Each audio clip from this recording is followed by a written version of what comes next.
Hello friends, welcome back to the many video guys and my YouTube channel guys. Today friend we are going to talk about guys how can we turn off this color setting guys. This color inversion setting guys you want to off in your Realme phone.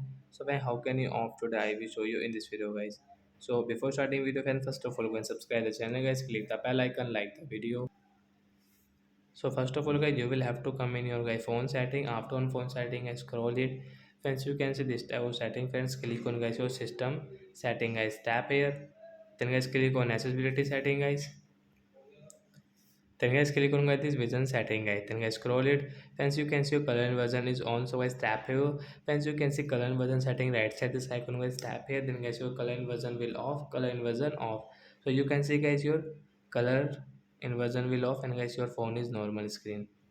So friends like that guys you can off your color inversion setting in your Realme phone. So that's it guys. Thanks for watching the video guys. Bye bye friends.